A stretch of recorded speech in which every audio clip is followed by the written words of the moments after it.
C'est devenu une tradition. Chaque année, l'association des aviculteurs de Niederbronn-les-Bains expose. La Maison des Arts et des Congrès a accueilli cette manifestation niederbronnoise en collaboration avec la société jumelée Graben-Neudorf.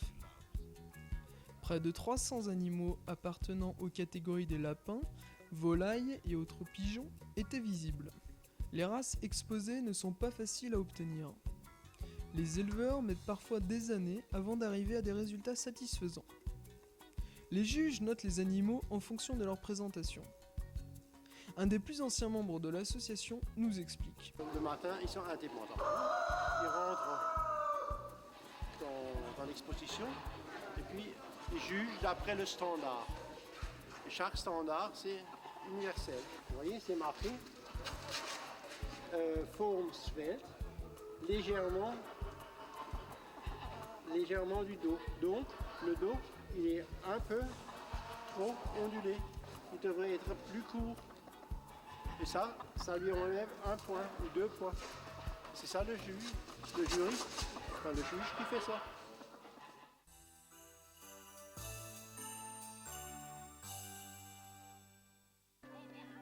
Le week-end Portes ouvertes dans les vergers d'Alsace aura été l'occasion pour de nombreux écoliers de planter pour la première fois un arbre. C'est après avoir chaussé leurs bottes que nos bambins ont rejoint l'animateur pour quelques explications.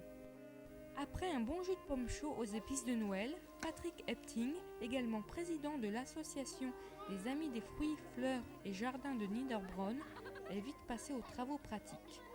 Il aura confié aux enfants la plantation de quelques arbres fruitiers.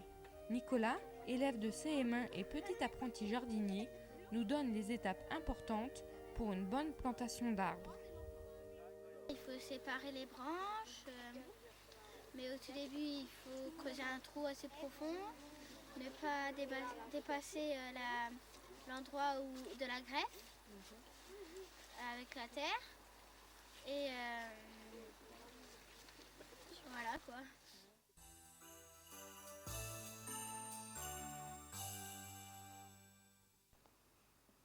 Un spectacle grandiose se préparait ce dimanche 1er décembre au complexe sportif de Reichshofen. Pour le Téléthon 2001, le fil rouge intercommunal s'intitule La Grande Cascade. Les communes des territoires de Niederbronn-les-Bains et du Val-de-Moder qui ont participé à l'opération ont réalisé chacune une figure avec des dominos. Chaque figure a été testée indépendamment avant que toutes ne se retrouvent ici pour la Grande Cascade. 6 heures de mise en place ont été nécessaires. Même au dernier moment, enlever les sécurités peut poser quelques problèmes. On prend le temps de tout préparer avant le lancement. Pas moins de 30 000 dominos vont tomber. La myrtille de Dambar tombe la première.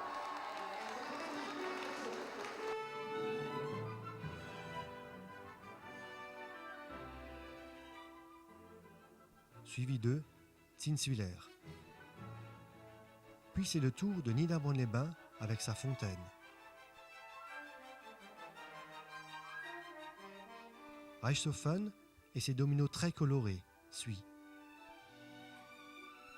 Avant de passer le relais à Gundershofen. Suivant Rothbach et ses ponts, Hoffiller, ainsi que Griesbach et son sapin de Noël. Humbrechtshofen précède la commune au circuit de Formule 1, en domino bien sûr, Bischhofen. Et c'est Urwiller qui clôt ce spectacle spectaculaire.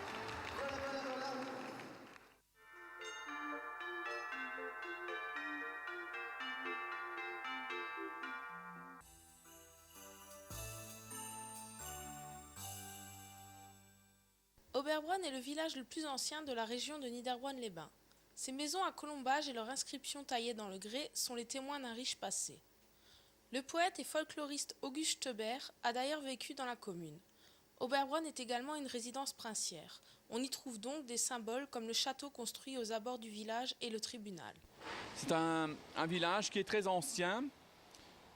On note la présence des Celtes déjà sur les hauteurs d'Oberbronn, sur le Reisberg, avec les pierres cupules. Et plus tard, les Romains sont venus dans la région, entre autres à Niederbronn, pour établir une station thermale. Oberbronn est aussi un village de vignerons. Les Romains, lors de leur installation, y ont introduit la vigne. La viticulture a donc fortement influencé l'architecture, la décoration et les emblèmes gravés sur les linteaux. C'est à peu près l'essentiel qu'on peut dire sur Oberbronn. On va faire le tour du village et parler des différentes maisons de l'histoire en général d'Oberbronn. La maison du vigneron. Cette maison est implantée dans le centre même d'Oberbronn. Outre l'architecture de pans de bois ou de colombages commune des habitations de la région, ce qui caractérise cette maison est l'emblème du vigneron ainsi que son millésime gravé sur le linteau. C'est une maison qui est très ancienne, de 1610. Et donc cette maison est ornée sur le fronton sud du dieu Bacchus, c'est le dieu des Romains, le dieu du vin. On voit la tête de Bacchus avec une vigne qui pend. Les maisons des vignerons ont toute une architecture commune. On y retrouve toujours de petites pièces car le maximum de surface était réservé à l'exploitation. La cave en pierre de taille est l'élément principal de la maison. Les volets coulissants en pierre de grès qu'on retrouve sur les soupiraux des maisons pouvaient être coulissés facilement. Et donc sur un des soupirails, on retrouve une tête du dieu Bacchus, qui était donc le dieu du vin des Romains, Dionysos en grec. Et donc ces portes permettaient aussi d'aérer la cave si c'était nécessaire, et on pouvait les coulisser facilement. Sur le linteau de la maison du boulanger est gravé l'emblème du métier, un bretzel ainsi que son millésime 1740. Alors en ce qui concerne les maisons alsaciennes, on retrouve souvent sur les linteaux de porte des emblèmes qui symbolisent les métiers. Parce que les gens à l'époque ne savaient pas bien lire et donc représentaient les métiers par des signes, des emblèmes, des sculptures. On peut observer de nombreux autres emblèmes de métiers sur les linteaux des maisons, tels que celui du charron, symbolisé par la roue, du tonnelier, symbolisé par une hache, du bottier, de l'horticulteur. En parlant du tonnelier, nous avons une maison qui a été occupée ultérieurement par une famille juive. Et sur le linteau de la porte, on retrouve une hache avec une inscription des années 1742. Et ce qu'il faut noter, c'est que il y a une inscription par-dessus qui est à l'envers, et sans doute que c'est une erreur due au sculpteur. Ensuite, sur cette maison, nous avons aussi une espèce de fente où on mettait un parchemin qui était la profession de foi des Juifs. Et donc, ce parchemin s'appelait la mezouza. Oberbronn est aussi une résidence princière. La famille princière ne résidant pas en permanence à Oberbronn, un bailli fut nommé et un tribunal avec son pilori furent construits. On peut observer sur la gauche de l'oriel de ce dernier la gravure d'un juge. Le pilori est lui un pilier en grès surmonté d'une effigie symbolisant plusieurs délits auxquels était attaché le condamné et exposé à la vindicte publique. Il y a entre autres une tête qui rappelle la médisance avec la bouche qui est fermée avec un anneau. L'église protestante est quant à elle de style gothique flamboyant. Elle fut construite en 1503. L'église d'Oberbronn, qui est remarquable par son aspect massif, était donc une église fortifiée. Pour terminer la visite, nous arrivons à la maison du poète folkloriste August Stebert. C'est à Oberbronn qu'il composa avec son frère le recueil de contes et légendes d'Alsace en 1835.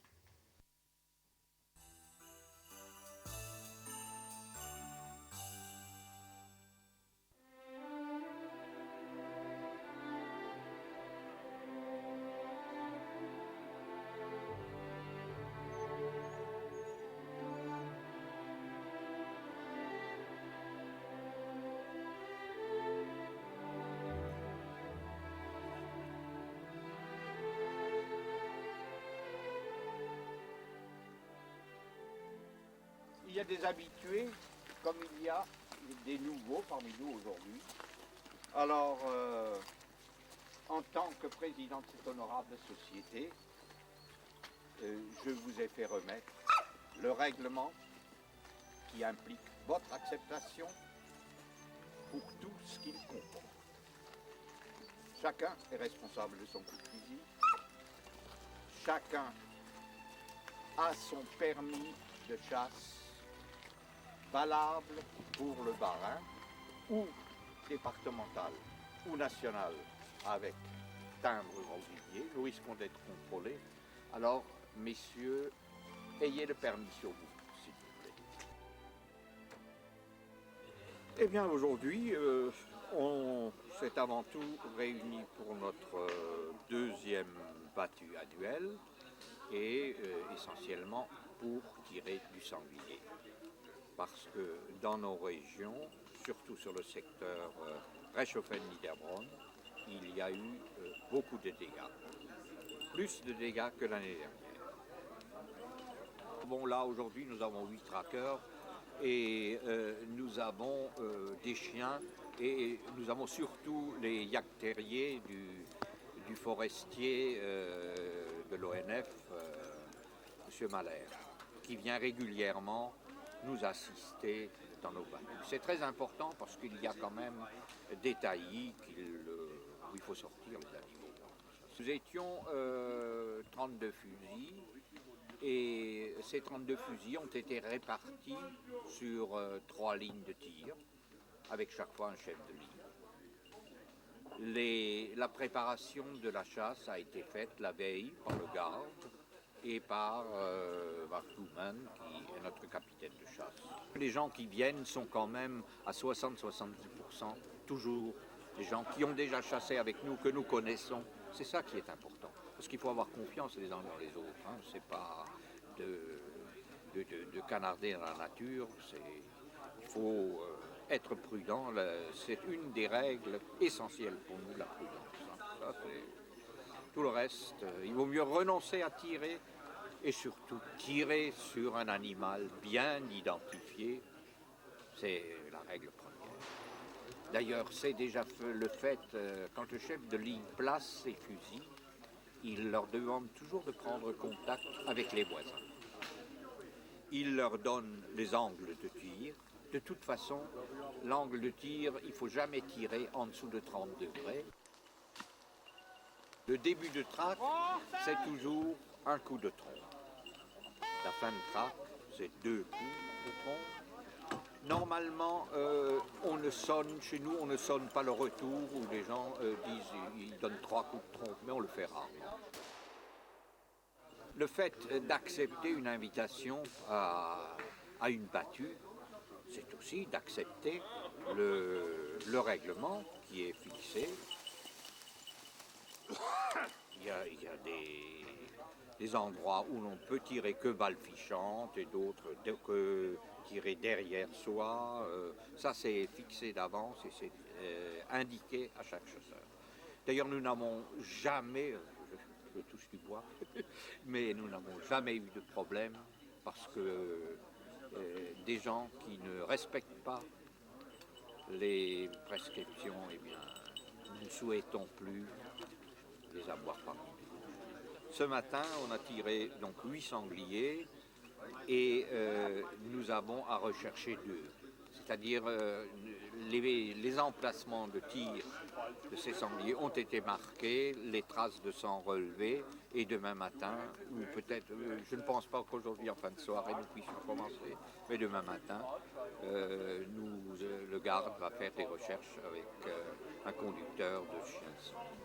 Il y a des gens qui sont des passionnés, qui commencent très tôt à chasser. Nous avons, je peux vous signaler que nous sommes, moi qui suis l'aîné de la société de chasse, il y a la génération moyenne entre nous, et puis il y a déjà, nous avons un jeune chasseur de 18 ans qui a d'ailleurs tiré un sanglier aujourd'hui.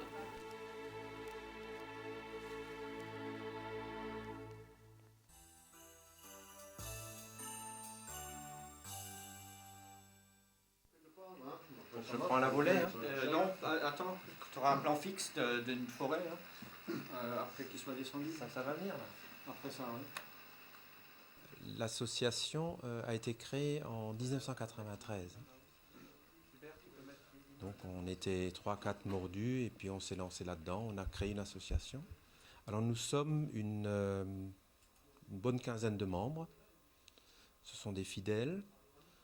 TVN est devenue une association, je crois qu'on peut le dire, une association de production. Puisque nous produisons des petits films, nous produisons des reportages, nous sommes un peu témoins d'événements pour lesquels on nous demande d'intervenir, et très souvent ce sont des associations, ce sont des mairies qui organisent une fête, qui commémore un événement important, que ce soit, je pense maintenant à la libération de Niederbronn, je pense aux 900 ans de Biblisheim, où on était cette année. Et ils nous demandent d'intervenir pour qu'on leur fasse une cassette souvenir. On a dans l'année 4 ou 5 demandes qui nous suffisent largement pour couvrir notre budget, pour remplacer du matériel désuet ou pour avoir même des ambitions pour acheter du matériel de pointe. On souhaiterait effectivement s'ouvrir un peu plus pour accueillir d'autres membres. Et côté tournage, comment ça se passe ? Bon, dans le cadre de l'association Télévision Vosges du Nord, quand on a des sujets à filmer, c'est surtout pour des reportages, donc il faut qu'il y ait des images qui soient bien prises, hein, avec des plans assez courts quand même. Et dans ces plans assez courts, il faut dire beaucoup de choses. Et il faut aussi, bien sûr, que le sujet soit intéressant sur tout ça. Et bon, des fois, on essaye de faire ressortir un peu aussi le petit côté cocasse de la situation. Quand je n'ai pas les renseignements nécessaires, ne sachant pas où je vais tomber, je téléphone aux responsables de la manifestation, hein, pour pouvoir essayer d'avoir quelques repères, savoir à quelle heure, à quel moment il y a des moments intéressants, qu'il y a des instants intéressants à filmer. Moi, je fais partie d'un club de vidéastes, parce que malgré que ça fait 22 ans que je mets une caméra sur l'épaule, on a toujours quelque chose à apprendre. Et le fait de se retrouver avec plusieurs collègues comme ça, membres de club, on échange des idées, on parle technique, et ça c'est toujours enrichissant. On est passé au numérique, il fallait apprendre beaucoup de choses. Et le montage ? Alors que le montage numérique, nous avons un ordinateur dédié, c'est-à-dire un ordinateur avec lequel on ne fait que ça, de marque Casablanca, et qui est très convivial. On peut le prendre en main en quasiment 2 heures de temps, ça ne pose aucun problème. C'est vraiment très très facile. La philosophie de l'association, c'est de mettre à disposition des membres du matériel de montage, mais par contre, les caméras, c'est un outil personnel. Donc les membres ont leur propre caméra, bien que le club a une caméra d'épaule qui a maintenant 10 ans d'âge, qu'elle peut mettre à disposition de membres. Là, c'est vrai que notre association manque un peu de jeunesse. Je me dis qu'avec tous les caméscopes qui se vendent, il doit y avoir plein de personnes qui ont acquis un caméscope et qui se sont dit, ça y est, je vais faire des films, je vais faire ceci, je vais faire cela. Et une fois qu'elles ont filmé un morceau, elles voient que ce n'est pas tout de filmer. Encore faut-il donner une tournure à ce qu'on a filmé, le monter, faire quelque chose de plaisant, pas seulement plaisant pour soi, mais également plaisant pour les autres. Et c'est là qu'il faut un banc de montage, des connaissances. On côtoie des membres qui ont eu affaire au même problème, eh ben on apprend beaucoup plus vite. Et je crois que l'association est un peu là pour ça aussi. Et puis effectivement, cette association est un lieu d'échange de vidéastes passionnés, tout simplement.